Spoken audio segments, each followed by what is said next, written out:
मेरा नाम है मेहरुनिशा। आपका मेरे चैनल पर स्वागत है। आज वीडियो में जिनकी बात हो रही है उनका नाम सईद है। मैंने पढ़ी लिखी खूबसूरत लड़की से शादी की। उस वक्त मैं विदेश में नौकरी करता था। मुझे मेरी बीवी रहमत बहुत याद आती थी क्योंकि रहमत मेरी ऑफिस में ही काम करती थी। मासूम रहमत को अच्छी ज़िंदगी दूंगा ऐसा वादा किया था, लेकिन मुझे क्या पता था कि मेरे ना होने के बाद उसका ये हश्र होगा। उसे देखकर मुझे रोना आ जाएगा। मुझे आज भी वो दिन याद है जब मैं अपनी शादी के 3 साल बाद हिंदुस्तान वापस आया। घर का हर शख्स एयरपोर्ट पर मौजूद था, जिसमें मेरी 2 साल की बेटी नूरा भी थी। मेरी आंखें रहमत को ढूंढ रही थी, लेकिन उसको वहाँ ना पाकर मैं थोड़ा बेचैन सा हो गया था। घर वालों से मिलकर नूरा को गोद में लिया तो वह ज़ोर ज़ोर से रोने लगी। सईद लाओ इसे मुझे दे दो। बड़ी बहन सुरैया की आवाज़ आई तो फ़ौरन ही मैंने रहमत का पूछ लिया, सुरैया बाजी रहमत क्यों नहीं आई मुझे लेने, और फिर इतनी छोटी सी बच्ची को भी भेज दिया। सईद तुम परेशान मत हो, वो घर पर तुम्हारे लिए खाना बना रही है। वह कौन सा रोज़ रोज़ काम करती है। आज सब लोग तुम्हें मिलने आए हैं तो इसीलिए खाना बना रही है। मैं बाजी की बात सुनकर खामोश हो गया। एयरपोर्ट से घर तक कोई 1 घंटे का सफ़र था। मैं पूरा रास्ता नूरा से खेलता रहा। अब वह मुझे देखकर हंस रही थी। सब कुछ अच्छा लग रहा था, लेकिन दिल उदास था। काश रहमत भी आ जाती। 3 साल हो चुके हैं उसे देखे। क्या खाना ज़्यादा ज़रूरी था? मिलना नहीं। मेरे दिल में कुछ अजीब से सवाल उठ रहे थे। खैर घर के दरवाजे पर पहुँचे तो रहमत पहले से ही गाड़ी की आवाज़ सुनकर वहाँ पहुँच गई थी। दूर से देखा तो दिल चाहा जाकर मिल लूँ, लेकिन नहीं, बस दूर से ही मुस्कुरा दिया और वह हल्की सी मुस्कुराहट के साथ पानी लेने चली गई। पूरा दिन मेहमानों का आना जाना लगा रहा।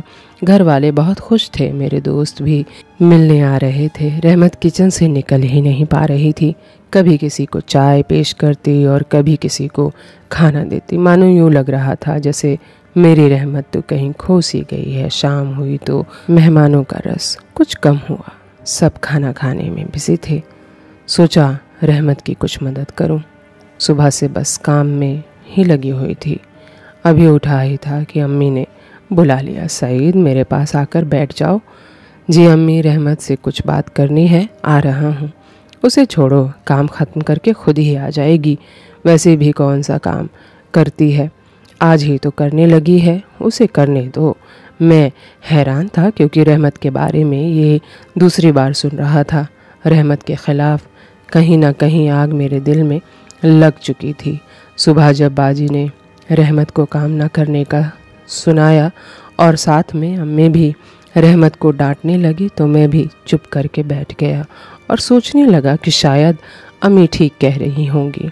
आखिर वह मेरी माँ है, गलत कैसे हो सकती है।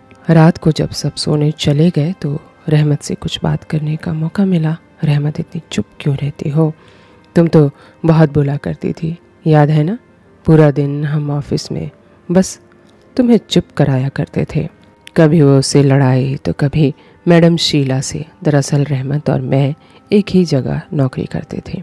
रहमत मुझे पहले दिन से ही पसंद आ गई थी। जब वो पहले दिन नौकरी पर आई थी, मासूम सी थी पर बोलने में पूरी तोता थी।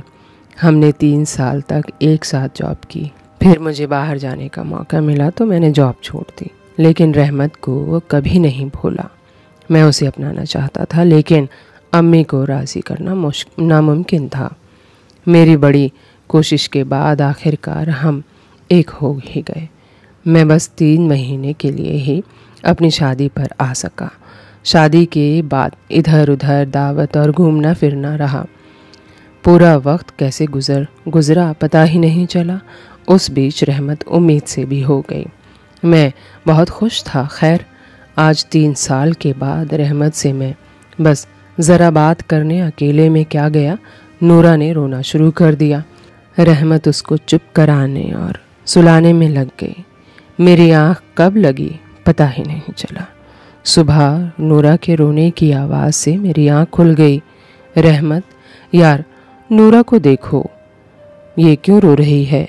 पर नूरा की मुसलसल आवाज़ से आखिर में उठ ही गया। रहमत कहाँ हो यार? ये कहते हुए मैं नूरा को लेकर कमरे से बाहर आया तो फिर से रहमत को किचन में ही पाया। चने कम पड़ गए हैं रहमत, चने और लाना। अम्मी की आवाज़ मेरे कानों में पड़ी तो कुछ देर रुक सा गया। सब लोग खाने की मेज पर थे सिवाय रहमत के। अम्मी ने मुझे देखा तो बुला लिया, आ जाओ बेटा, नाश्ता तैयार है, देखो तुम्हारे सब भाई बहन मौजूद हैं। अम्मी रहमत कहाँ है? नूरा को भूख लगी है। तभी बाजी बोली, लाओ नूरा को मुझे, तो तुम फ्रेश हो जाओ, इसे मैं देखती हूँ।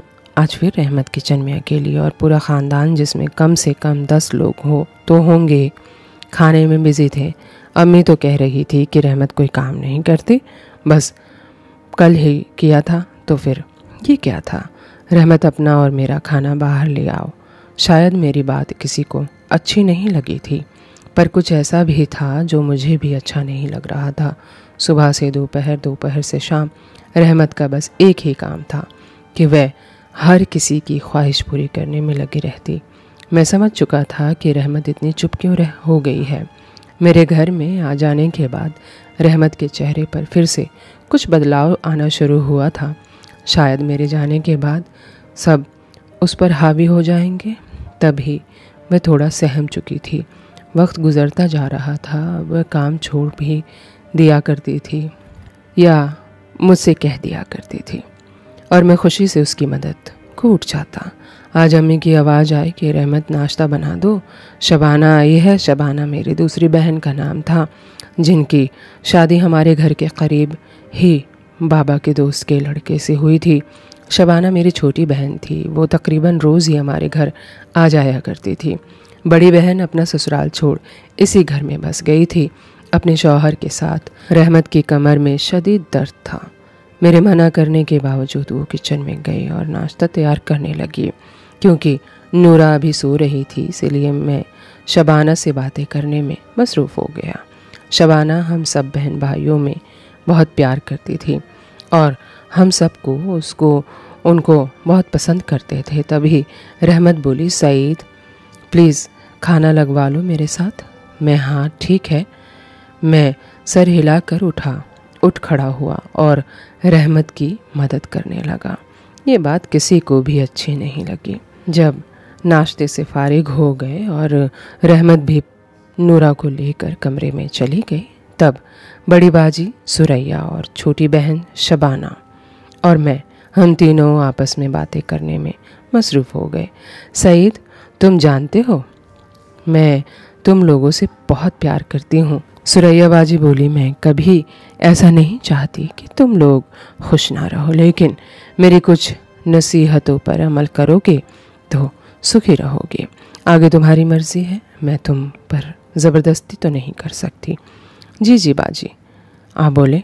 आपको मालूम है कि हम सब भाई बहन आपकी और अम्मी की बात को ज़रूर अहमियत देते हैं।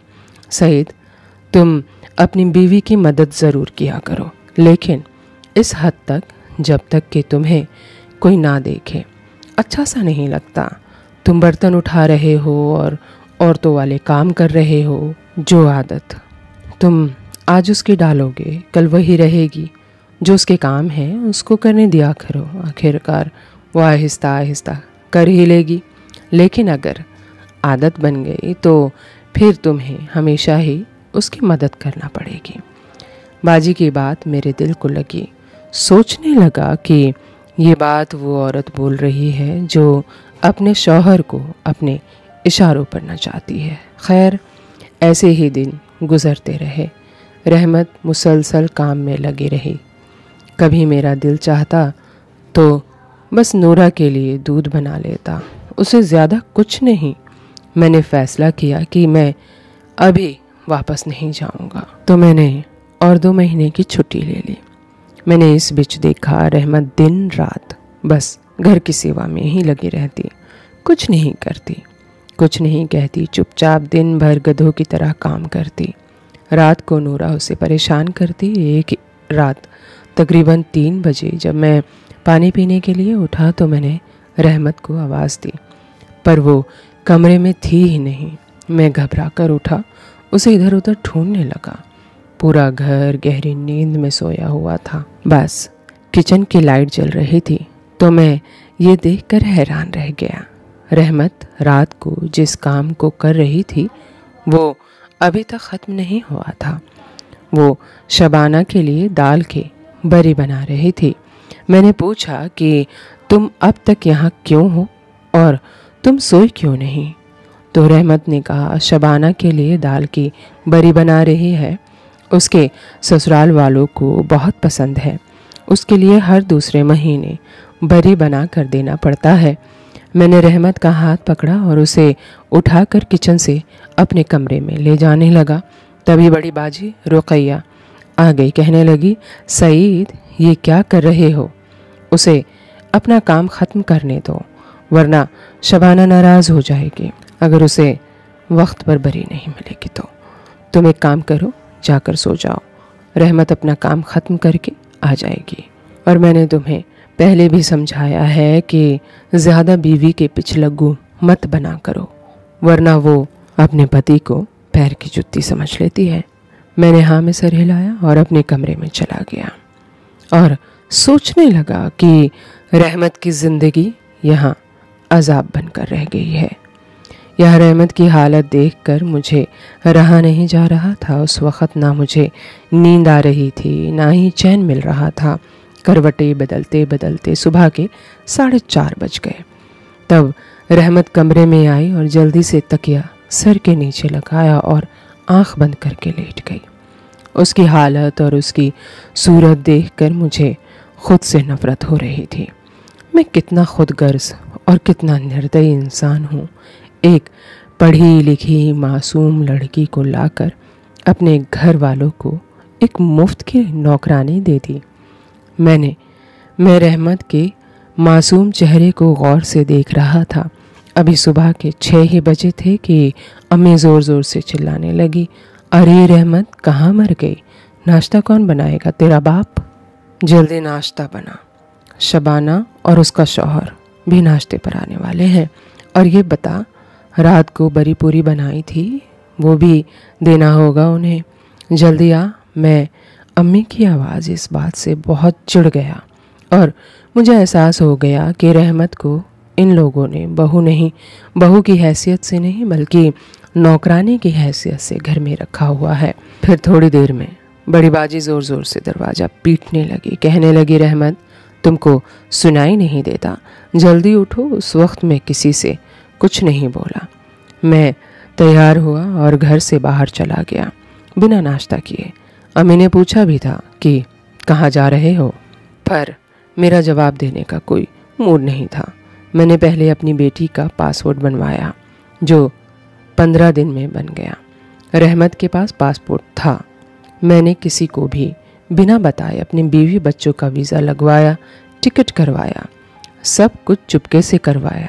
जाने से 1 दिन पहले मैंने रहमत को बोला कि रहमत तुम्हारा सूटकेस कहाँ है? उसने बिना कोई सवाल किए अपना सूटकेस दे दिया।